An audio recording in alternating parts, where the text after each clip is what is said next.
आपके विद्यालय में शिक्षा सह जन संवाद कार्यक्रम जो हुआ है, इसको लेकर के आप क्या कहना चाहेंगे?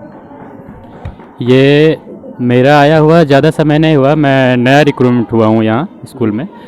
बट ये शिक्षा संवाद जो हुआ ये बहुत ही अच्छा पहल है, क्योंकि मेन भावना यहाँ टीचर अगर हम पढ़ा करके भेजते हैं, जब तक बच्चे का गार्जियन ना, ये शिक्षा संवाद जो चला, बच्चे और गार्जियन आए थे साथ में और टीचर, तो वो जो बेसिक चीज़ है, कमी जो है, वो गार्जियन को जब तक पता नहीं चलेगा तब तक वो हम लोग 100% अपना नहीं दे पाएंगे।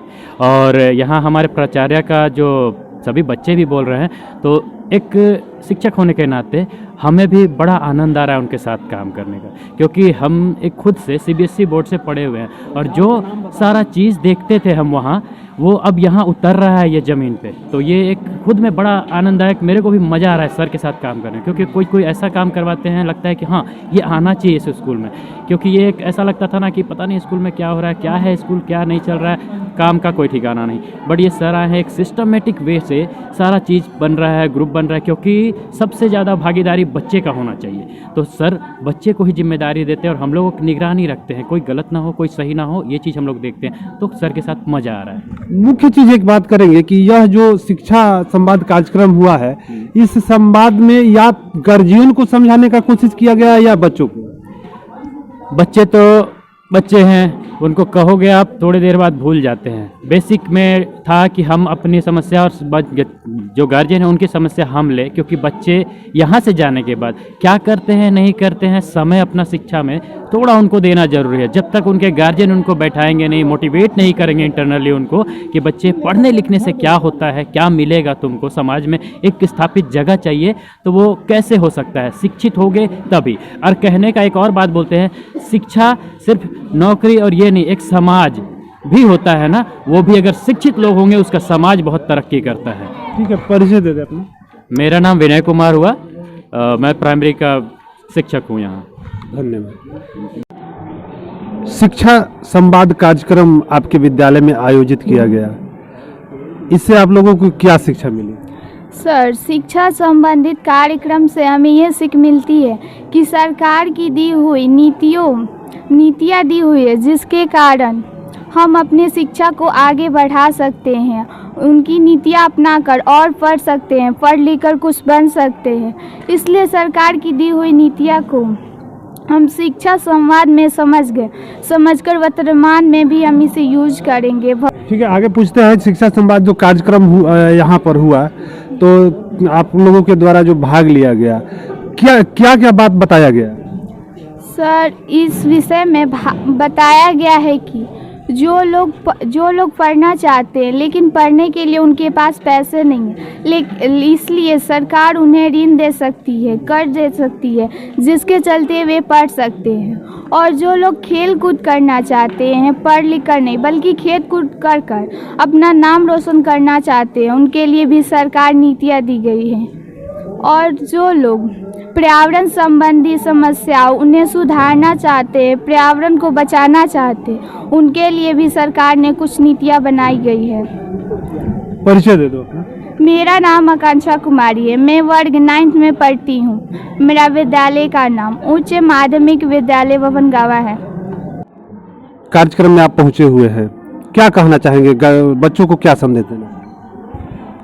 जन संवाद कार्यक्रम जो है लगातार चल रही है।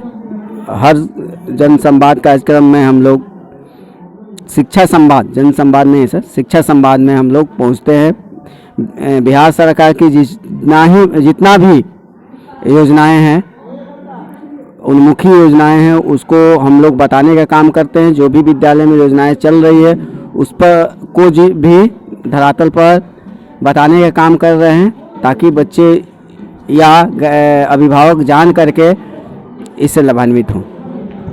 इस तरह के कार्यक्रम की जरूरत क्यों पड़ी? क्योंकि ये जो है मुख्यमंत्री एवं जिला प्रशासन के सहयोग से की जा रही है, और ये लगा कि बच्चे जो है या गैठी जो है इससे लाभान्वित नहीं हो रहे हैं, इसको देखते हुए जो है शिक्षा संवाद की ज़रूरत पड़ी। परिचय दे दे। मेरा नाम धर्मेंद्र कुमार हुआ, डाटा एंट्री ऑपरेटर बड़हरा। धन्यवाद। नमस्कार, सीने आजकल सीन इंडिया टीवी से मैं सोनी कुमार पिंटू। अभी हम पहुंचे हुए हैं उच्च माध्यमिक विद्यालय बभनगांवा, अंचल बड़हरा, भोजपुर। यहाँ जन संवाद कार्यक्रम हुआ है।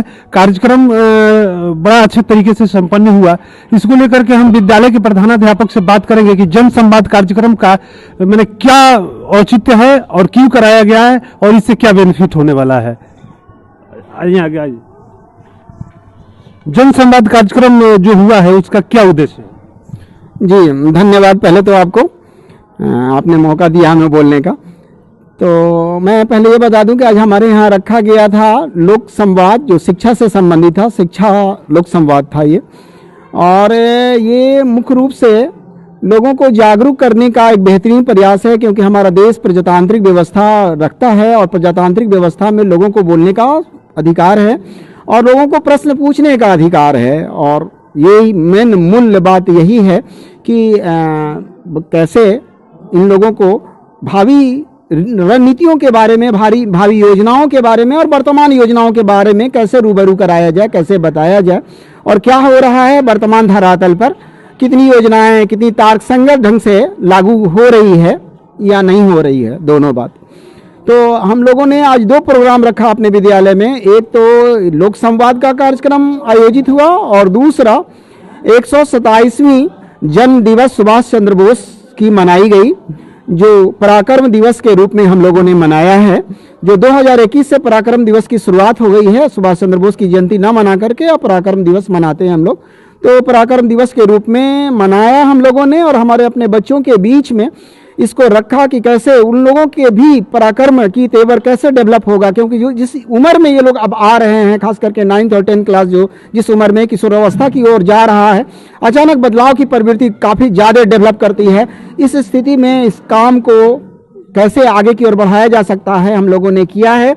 और साथ साथ बच्चों के तमाम असेसमेंट पर मैंने काम किया है। यहाँ जो आप हमारे बच्चे के साथ खड़ा देख पा रहे हैं हमें, तो यहाँ ये सारे बच्चे हमारे कैप्टन हैं। हमारे यहाँ 5 हाउस बना रखे हम और 5 हाउस के कैप्टन यहाँ खड़े हैं और ये सारे लोग मिल करके काम करते हैं। विद्यालय में कैसे यूथ क्लब का विकास होगा, यूथ क्लब के रास्ते से बच्चों का कैसे विकास होगा, कैसे वो लोग आगे की ओर बढ़ेंगे, कैसे फॉर्मेटिव लर्निंग हो पाएगा।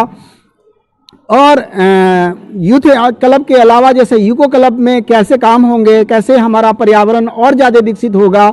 साथ साथ मैथमेटिक्स क्लब में प्रोजेक्ट लर्निंग कैसे बेस करेंगे हम लोग, लर्निंग को कैसे और बेहतर बनाएंगे हम लोग, असेसमेंट को किस तरह से और बढ़िया किया जा सकता है, इन सारे पहलुओं पर हम लोगों ने बात किया। वीडियो साहब ने बहुत अच्छे तरीके से बातों को रखा है और खास हम लोग सभी बच्चों को बड़ा स्कार्फ फोल्डिंग करते हुए नजर आए वो। और हमारे समाज से लोगों ने बड़ा भूरी धन्यवाद हम ज्ञापित किया है कि काम बेहतर हुआ है और बेहतर हो रहा है। और अगर बेहतर मौका मिला हमें तो निश्चित रूप से और हम इसको प्रफुल्लित कर पाएंगे और बेहतर काम कर पाएंगे। हम रोकेंगे आपको। जो शिक्षा सह जन संवाद कार्यक्रम जो यहाँ वीडियो साहब भी आए उनके बारे में आपके द्वारा बताया गया, एक चीज जरूर हम कहेंगे कि किताब में लिखी हुई बात और पढ़ने के बाद कितना लागू हो पाता है। ऐसे तो बड़ी बड़ी बातें हर जगह सुनने को मिलती है और जन संवाद कार्यक्रम के बाद उसका इम्प्लीमेंट कितना होगा, इस पर हम थोड़ी चर्चा करेंगे। जी बहुत अच्छा प्रश्न है आपका कि सच्चाई तो यही है कि जो रणनीतियाँ या योजनाएं क्रियान्वित होती है सरकार के द्वारा, वो स्कूल तक पहुँचते पहुँचते वो लेस मात्र ही बच पाता है और ना के बराबर होता है। लेकिन आप पर यह डिपेंड करता है कि आप कितने कार्यबल रखते हैं, कितने ईमानदार प्रयास रखते हैं। वो आपकी ईमानदारी पर सब कुछ डिपेंड करता है। अगर आप चाहेंगे तो बिल्कुल हूबहू जो केंद्र सरकार जहां से प्रायोजित करती है अपने कार्यक्रमों को, बिल्कुल वैसे ही हूबहू आप लागू कर सकते हैं। और जब से मैं यहाँ आया हूँ ये तो बिल्कुल स्पष्ट हो गया है। बच्चों से भी आप पूछ सकते हैं कि किताबों से हट के लर्निंग का मैंने प्रयास किया है, बाहरी दुनिया से जोड़ने का प्रयास किया है और बाहरी दुनिया से जोड़ करके बच्चों को एकदम से बेहतरीन लर्निंग जो असिस्टिव वे में होता है उसको मैंने प्रयास किया है और लगातार कर रहे हैं। और खेल की दुनिया से भी बहुत अच्छे तरीके से जोड़ पा रहे हैं। हर खेल पूरी तरह से लड़का हमारे साथ लगा हुआ है, बल्कि हम खेल का सामान दे करके छोड़ते भी नहीं है, उनके साथ लगे रहते हैं और लग करके उनका स्काफ फोल्डिंग करते हैं, खेल में भी, पढ़ाई में भी, प्रोजेक्ट बेस में भी, हर का लर्निंग बाय डूइंग का प्रयास यहाँ हमारा सबसे ज्यादा बेहतर हो रहा है। अब प्रफुल्लित भी है। ये सारे चीजों का रिजल्ट कितने दिनों में देखने को सामने मिल सकता है? जी अभी तो दिख रहा है बिल्कुल, अभी समाज के लोगों ने बिल्कुल हम आकर के बोला, हमारे इस पूरे संवाद कार्यक्रम में वीडियो साहब के सामने बोला लोगों ने कि नहीं, आपके आने के बाद पर्यावरण का परिदृश्य बदला है, यहाँ पर पढ़ाई का परिदृश्य बदला है बिल्कुल। और अभी भी लगता है कि 20-25% बच्चे स्कूल नहीं आते हैं, इतने सब कुछ होने, उसके लिए क्या कहेंगे? हाँ, कुछ भौगोलिक परिदृश्य भी इसके लिए जिम्मेदार है। जैसे अभी वातावरण भी सही नहीं है, टेम्परेचर बहुत कम हो गया है और उस टेम्परेचर से बचने का प्रयास में भी, और सरकारी परिदृश्य में कुछ दिन विद्यालय बंद भी रहा जिसके कारण ऐसा हुआ है। लेकिन के पाठक सर ने बहुत अच्छा काम किया है इसमें, और मैं सर का हमेशा शुक्रगुजार रहा हूं। अगर उनके जैसा पदाधिकारी रहा तो वो दिन दूर नहीं है कि नई शिक्षा व्यवस्थाएं बिल्कुल धरातल पर आके रहेगी और लर्निंग विदाउट बर्डन सफल रहेगा। ठीक है, परिचय दे देते। मेरा नाम मोहम्मद खुर्शीद आलम है, मैं यहाँ का प्रधानाध्यापक हूँ इस विद्यालय का। यहाँ 2 विद्यालय कार्यान्वित हैं, एक विद्यालय चातर पूर्वी के नाम से उत्क्रमित मध्य विद्यालय चातर पूर्वी है और दूसरा उच्च माध्यमिक विद्यालय बभनगामा है। धन्यवाद। बंद कर दी। अभी बात कर रहा था विद्यालय के प्रधानाध्यापक से, विद्यालय में जो आज कार्यक्रम हुआ है शिक्षा संवाद को लेकर के, जैसे कि इन्होंने बताया कि विद्यालय में बीडीओ साहब भी आए थे, प्रखंड विकास पदाधिकारी भी आए हुए थे, उनके सामने लोगों का भी काफी अच्छा सहयोग मिला। और शिक्षा में जो इम्प्लीमेंट की बात कही जा रही है, इनके द्वारा बताया जा रहा है खेल कूद सामग्री से लेकर के हर चीज व्यवस्थित ढंग से बच्चों को खेलने के लिए भी देते हैं, तो उस समय हमारी निगरानी में बच्चे खेलते हैं। ऐसा नहीं है कि हमने खेलने का सामान बच्चों को दे दिया और बच्चे जाकर के उधर दौड़ रहे हैं और उस तरह का काम नहीं कर रहे हैं। तो ये सारी चीजों पर बात करते हुए हम इतना जरूर कहेंगे कि विद्यालय की विधि व्यवस्था को बरकरार रखने में, जैसे कि एक थाने की विधि व्यवस्था को बरकरार रखने के लिए वो थाना अध्यक्ष का जिम्मेवार होता है, उसी तरह विद्यालय की विधि व्यवस्था को यदि सुचारू रूप से चलाना है तो प्रधानाध्यापक की जिम्मेवारी बनती है और ये जिम्मेवारी बखूबी इनके द्वारा निभाया जा रहा है। आगे रिजल्ट क्या होगा ये तो विद्यालय के बच्चे तय करेंगे कि जिला स्तर पर जा रहे हैं कि प्रखंड स्तर तक ही रह रहे हैं या स्टेट लेवल तक भी जा रहे हैं। तो इस तरह के कार्यक्रम जो प्रखंड स्तर का कार्यक्रम जो है बीडीओ साहब के द्वारा जो चलाया जा रहा है और शिक्षा में इस तरह का सुधार इसको देखने को जरूर मिलेगा। कैमरामैन संदीप कुमार सिंह के साथ मैं सोनी कुमार पिंटू, धन्यवाद।